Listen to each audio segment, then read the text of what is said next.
Delhi liquor scam లో arrest అయి జైల్లో ఉన్న ఎమ్మెల్సీ కవిత బెయిల్ పిటిషన్లపై ఇవాళ తీర్పు వెలువడనుంది. రౌస్ అవెన్యూ కోర్టు తీర్పును వెలువడించబోతోంది. ఈడీ, సీబీఐ కేసుల్లో కవిత బెయిల్పై ఇప్పటికే విచారణ జరిగింది. తీర్పును కోర్టు ఇవాళ్టికి రిజర్వ్ చేసింది.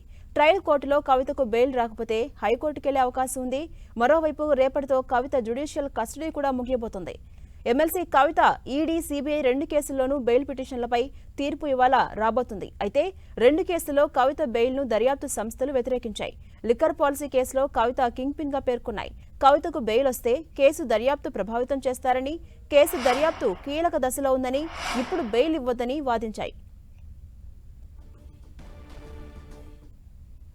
ఇక ఇదే అంశానికి సంబంధించి మరింత సమాచారం మా ప్రతినిధి ఢిల్లీ నుంచి గోపి అందిస్తారు. Gopi, Delhi liquor scam case అలాగే సీబీఐ కేసులో కవితకు బెయిల్ పిటిషన్ కు సంబంధించి తీర్పు ఇవాళ రాబోతోంది. అప్డేట్స్ ఏంటి? ఈ రోజు Rouse Avenue court BRS MLC Kavitha bail పిటిషన్లపైన తీర్పును వెలువరించబోతోంది.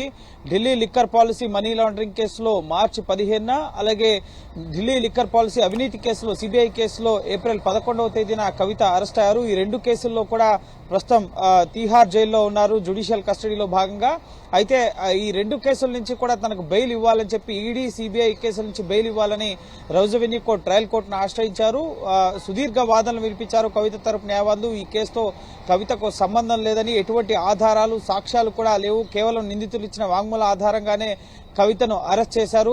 Prevention of money laundering act section 45 కింద కవిత బెయిల్ కు అర్హురాలు. అలాగే 7 ఏళ్ల లోపు శిక్ష పడే కేసులకు సంబంధించి అరెస్ట్ అవసరం లేదు. అలాగే బీఆర్ఎస్ స్టార్ క్యాంపెయినర్ గా ఉన్నారు. ప్రస్తుతం లోక్సభ ఎన్నికలు నడుస్తున్నాయి కాబట్టి ప్రచార కార్యక్రమాల్లో పాల్గొనాల్సి ఉంది. అలాగే మహిళా ప్రజాప్రతినిధిగా కూడా ఆవిడ ఉన్నారు. అలాగే వైద్యపరమైన కారణాలతో కూడా ఆవిడకు బెయిల్ ఇవ్వాలి. ఇప్పటి వరకు ఈ కేసులో కవిత పాత్రకు సంబంధించి ఎటువంటి ఆధారాలు కూడా ఈడీ వద్ద లేవు. కేవలం నిందితులు ఇచ్చిన సమాచారం ఆధారంగానే అప్రూవర్లుగా మారిన మాగుంట శ్రీనివాసరెడ్డి, అలాగే మాగుంట రాఘవ, అలాగే శరత్ చంద్రారెడ్డి, అలాగే కవిత కోసం పనిచేసిన గోరెంట్ల బుచ్చిబాబు, అలాగే అరుణ్ రామచంద్రపల్లి వీరిచ్చిన స్టేట్మెంట్స్ ఆధారంగా మాత్రమే కవితను అరెస్ట్ చేశారు. కానీ ఎటువంటి నగదు ఇప్పటి వరకు ఈ కేసులో కవిత వద్ద పట్టుబడలేదు.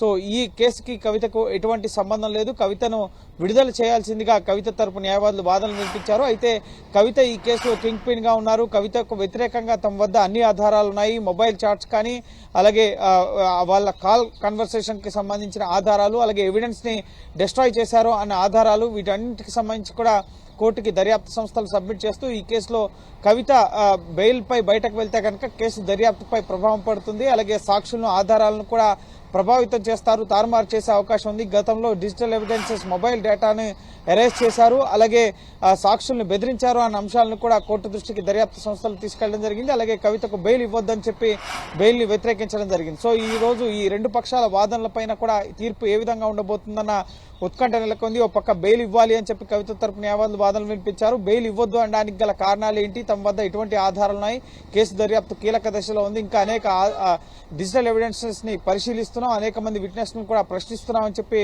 దర్యాప్తు సంస్థలు చెప్తున్న నేపథ్యంలో సో కోర్టు ఎటువంటి తీర్పు ఇవ్వబోతుంది అన్నది ఉత్కంఠగా మారింది. అయితే ఇప్పటి వరకు ఢిల్లీ లిక్కర్ పాలసీ కేసులో ఎవరికైతే బెయిల్ ని దర్యాప్తు సంస్థలు వ్యతిరేకించాయో వారెవరికి కూడా ట్రయల్ కోర్టు దశలో బెయిల్ రాలేదు. హైకోర్టు లేదా సుప్రీంకోర్టు స్థాయిలోనే ఈ కేసులో ఉన్న నిందితులకు బెయిల్ రావడం జరిగింది. కాబట్టి అయితే ఒక్క అంశం, ఈ కేసులో అరెస్ట్ అయిన ఒకే ఒక మహిళ బీఆర్ఎస్ ఎమ్మెల్సీ కవిత. సో మహిళగా ఉన్న ప్రొవిజన్స్ పిఎంఎల్ఏ సెక్షన్ 45 కూడా కవితకు వర్తించదు.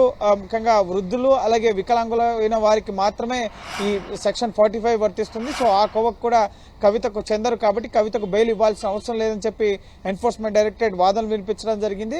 సో చూడాలి, ఒక మహిళ అన్న కోణంలో, అలాగే ఎలక్షన్స్ ఉన్నాయన్న కోణంలో, అలాగే స్టార్ క్యాంపెయినర్ గా ఉన్నారు, ఇటువంటి అంశాలను పరిగణలోకి తీసుకుని కోర్టు ఏమన్నా బెయిల్ ఇస్తుందా, లేక రెండు కేసుల్లో కూడా బెయిల్ తిరస్కరిస్తుందా అన్నది 10 గంటల తర్వాత తెలిసే అవకాశం ఉంది.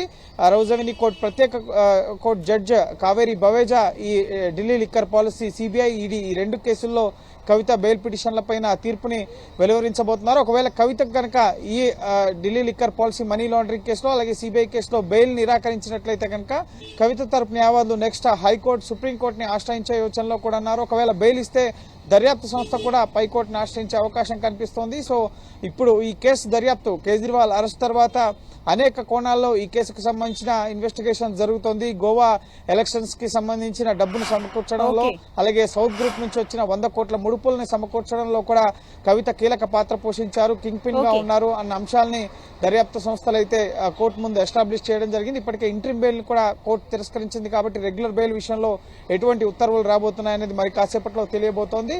సో ఏదేమైనప్పటికీ కూడా ఒక కీలకమైన తీర్పు ఈ రోజు కవిత బెయిల్ పిటిషన్ లో ఆవిడకు బెయిల్ వస్తే కనుక దర్యాప్తు సంస్థలు హైకోర్టును ఆశ్రయించే అవకాశం ఉంది. ఒకవేళ బెయిల్ రాకపోతే కనుక కవితని ఉన్నత స్థాయి కోర్టులను ఆశ్రయించే అవకాశం కనిపిస్తుంది. Right, thank you Gopi.